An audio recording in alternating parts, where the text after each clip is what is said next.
Hi, my guest today is Mary Santos. Welcome. Hi. Um, and let me start, Mary, by asking you, how did you get started with running? I've had maybe 3 attempts. First time was 20 years ago. I was trying to fit in my wedding dress.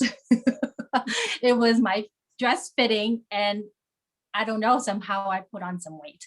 So for 2 straight months, I'm sorry, 3 straight months before the wedding, I ran no training. I just went with a coworker after work every day. We ran every day, just on the lakefront, Mhm. and 30, not 30 minutes or maybe 3 miles a day, 5 days a week. Every day after work, we ran for 2 months. And lo and behold, I fit in my dress. Yay. And kind of didn't run for a few, I don't know, few years, because running is not really my thing. I was never an athlete in high school. Mhm. I did more, I did dancing. So I was dancing throughout my childhood, through high school, even college, and even post college. I would take classes anywhere I could.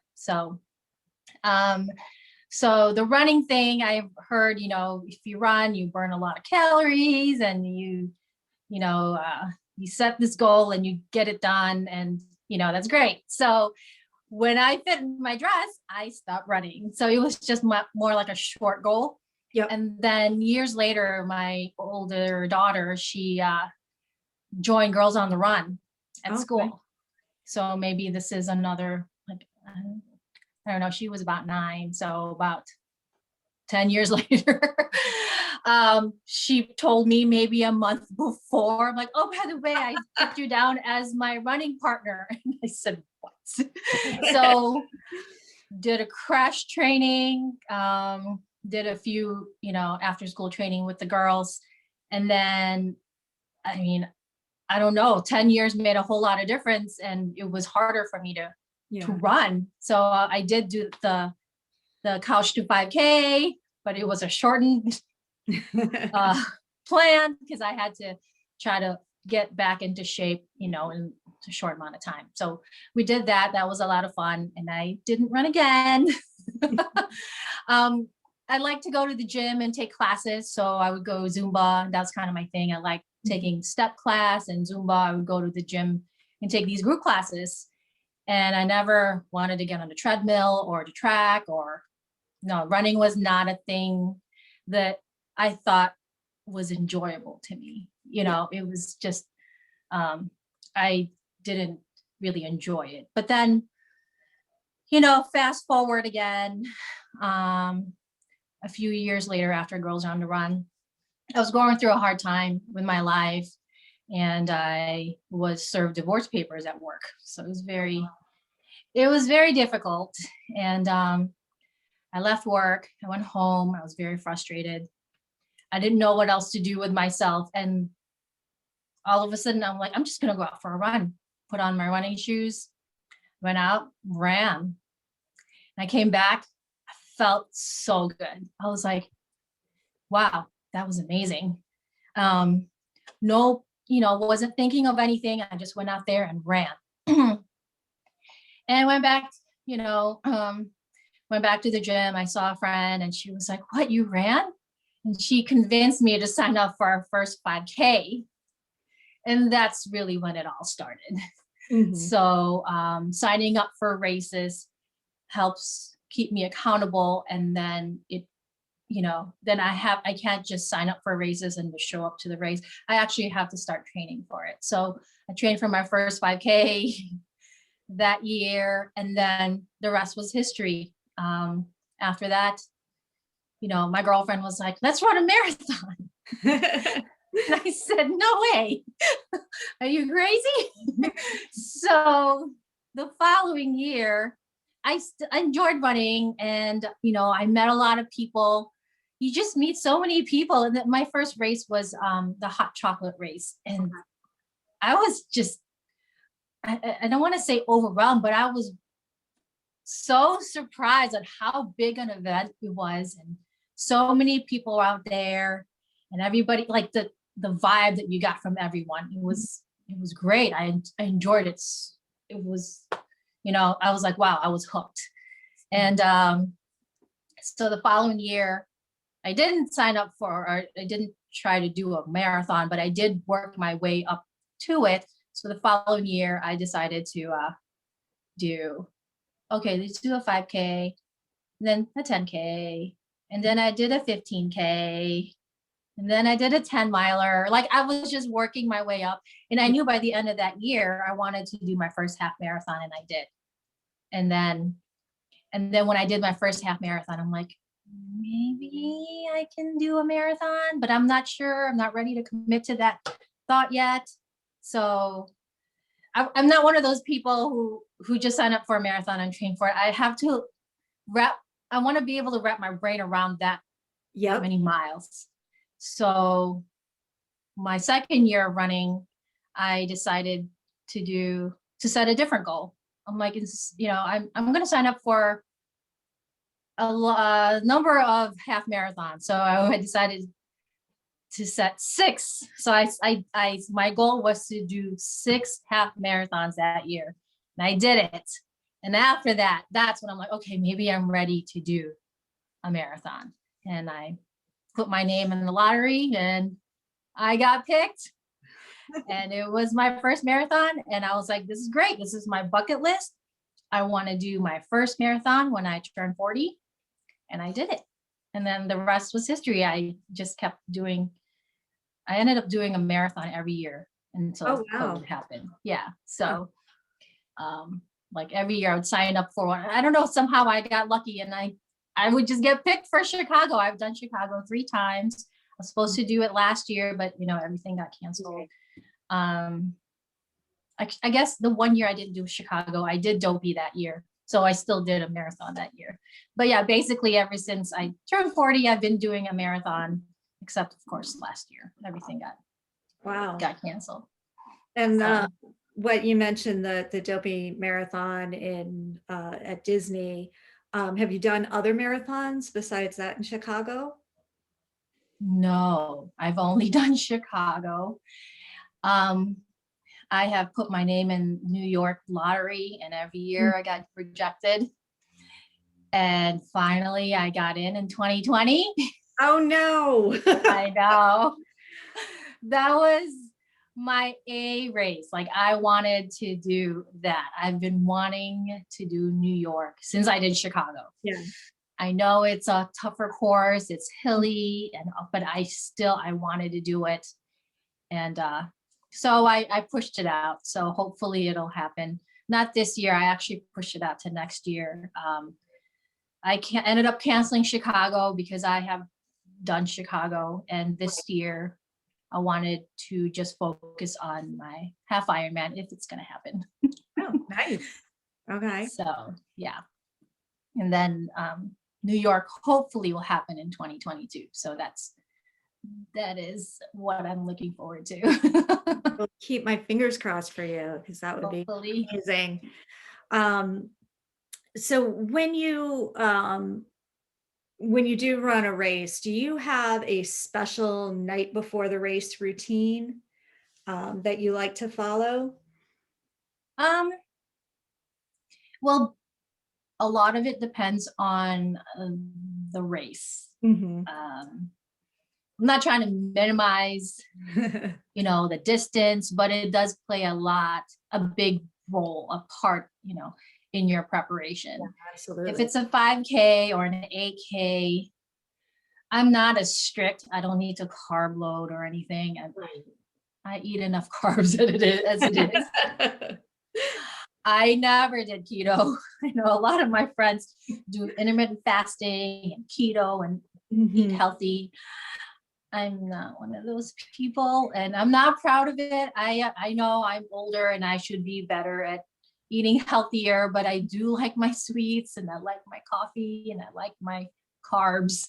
So I would probably work out more and try to maintain weight that way versus like giving up my foods to eat. I but understand that. Yeah.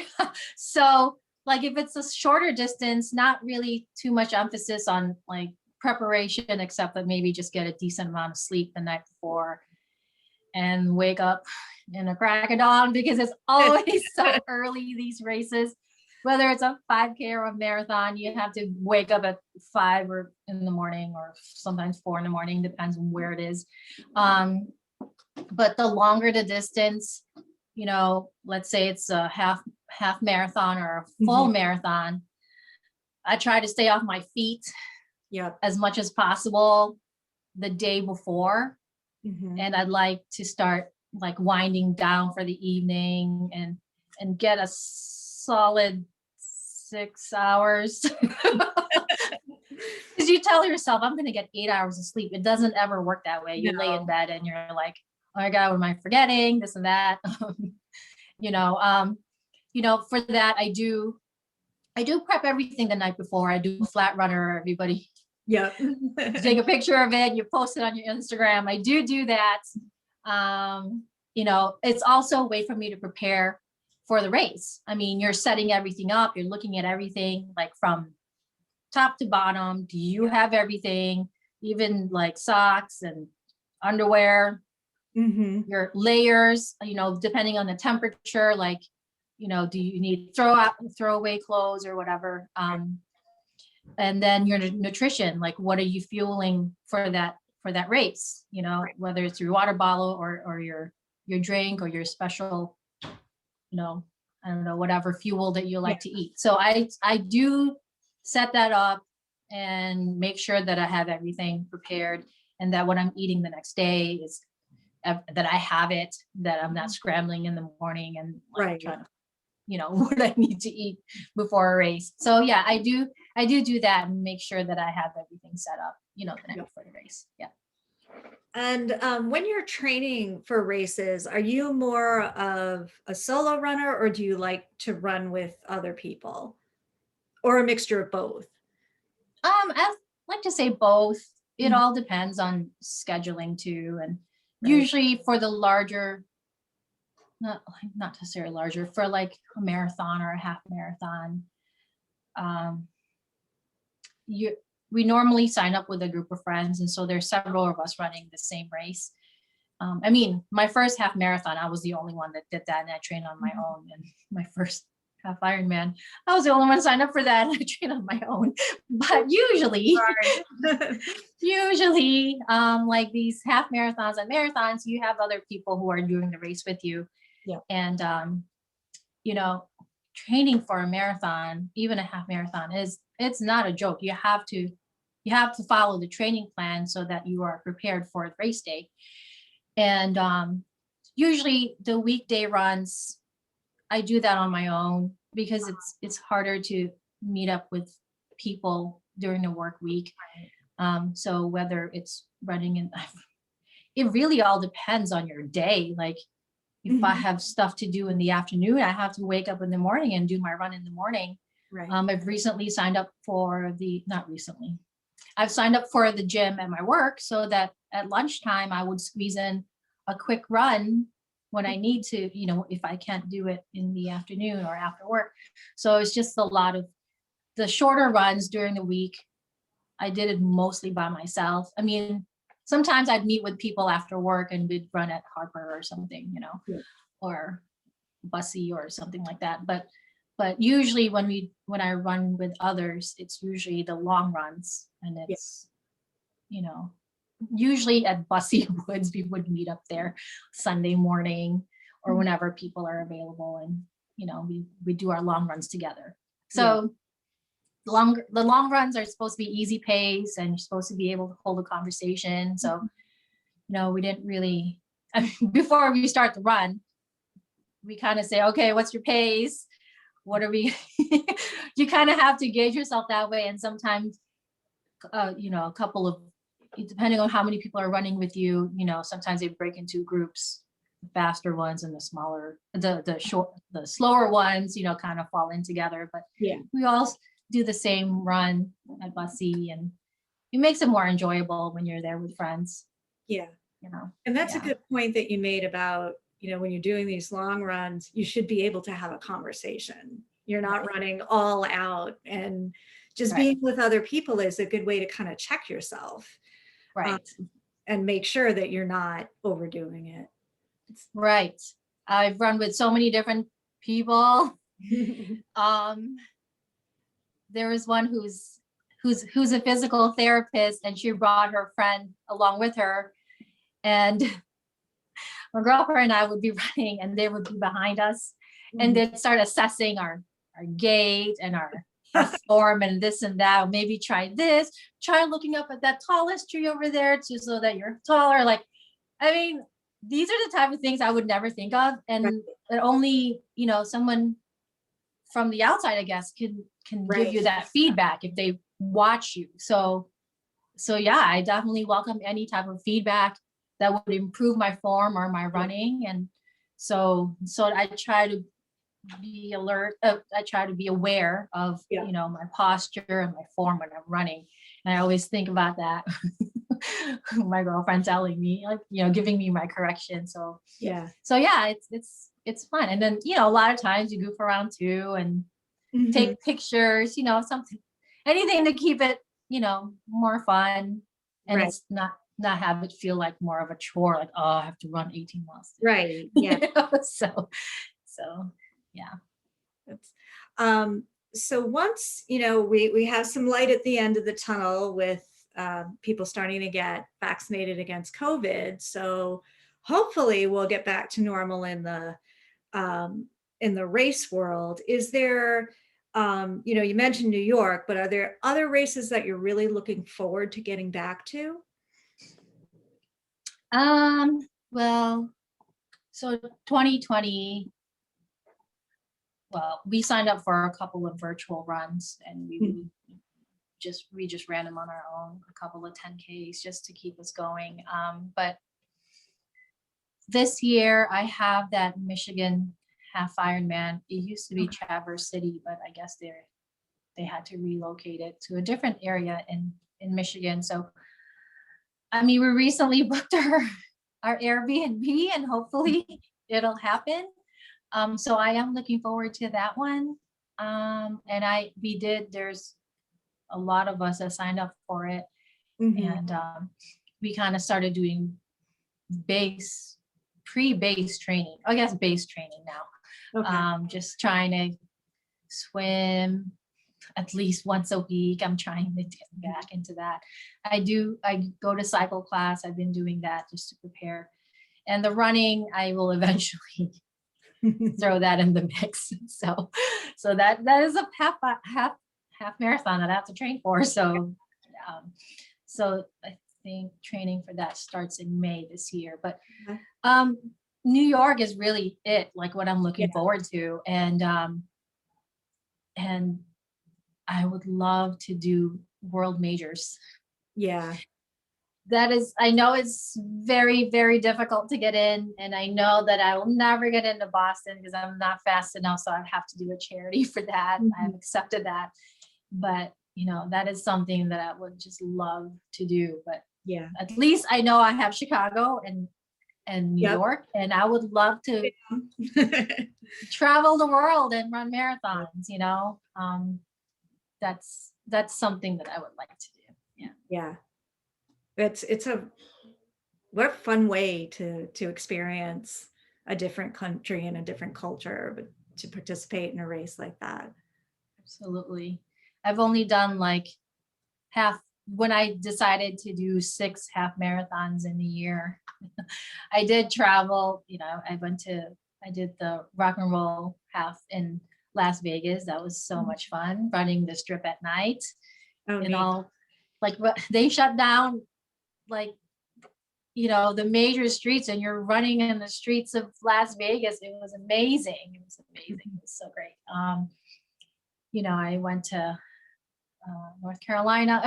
Mhm. Rock and roll races is really, it was a good way for me to, pick out different locations because they have so many, I think one in every state. So Yeah. I did a couple of that, and, my friends would travel with me. My non-runner friends would travel with me. They've never understood why I like to do races, but they they love to travel with me. So they would come with me and cheer me on and have their banners. And so I have my support crew traveling with me, which is great. And they just want a reason to travel too. So like, yeah, sure, I'll go to Vegas with you. And they were looking forward to going to New York too. So, and internationally. So, yeah, but, and, but that's basically it. Yeah. Um, so what would, somebody finds out you're a runner and they come up to you and say, I'm thinking about trying running. What advice would you give them? Um, well,